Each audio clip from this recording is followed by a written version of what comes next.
In this video, I'll be describing how to find cost of goods sold and ending inventory. First, let's start off with LIFO stands for last in, first out. This means that the cost of the newest inventory items are charged to COGS when goods are sold, and the oldest inventory items remain in ending inventory. Moving on to FIFO, which means first in, first out. The cost of the oldest inventory items are changed to COGS when goods are sold, and the newest inventory items remain in ending inventory. Weighted average means that you take the average cost of all the goods available for sale to value cost of goods sold in ending inventory. Here's an example.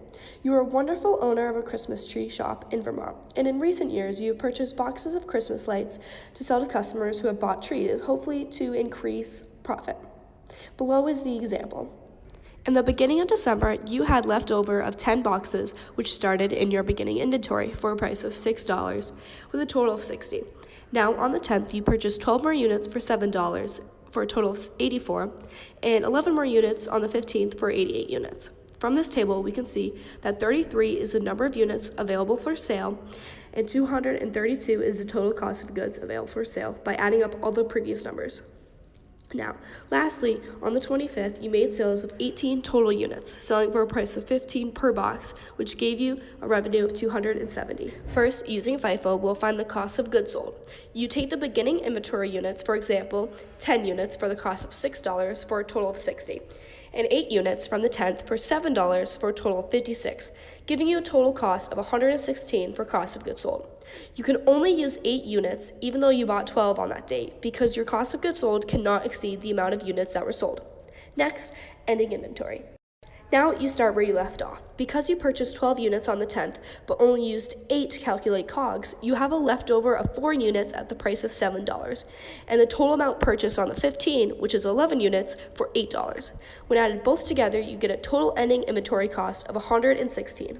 Using FIFO, it gives you a good indication of ending inventory value, and it also increases net income because inventory that might be a few years old is used to value cost of goods sold.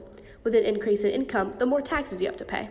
Now, LIFO is the opposite of FIFO, so instead of using the beginning inventory units, you use the last. You take the 11 units purchased on the last day for $8 for a total of $88. Same as last time, you could only include 18 units that were sold, meaning you could only take the 7 units from the 10th even though you purchased 12. So 7 units for the price of 7, and when the cost is all added up, cost of goods sold is $137.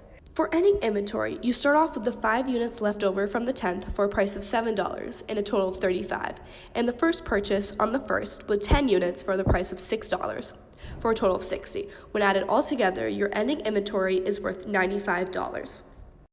When you use LIFO, it is not a good indicator of ending inventory value because the leftover inventory might be extremely old, which results in a valuation much lower than today's prices.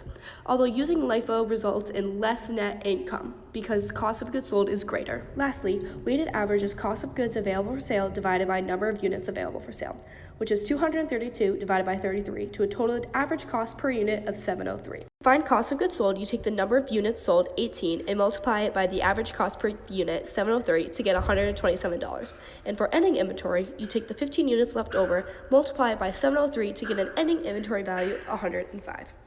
Because weighted average is an average, it produces results that fall somewhere in between LIFO and FIFO. That is the end of my video. Thanks for watching. I hope you learned a lot about finding ending inventory and cost of goods sold.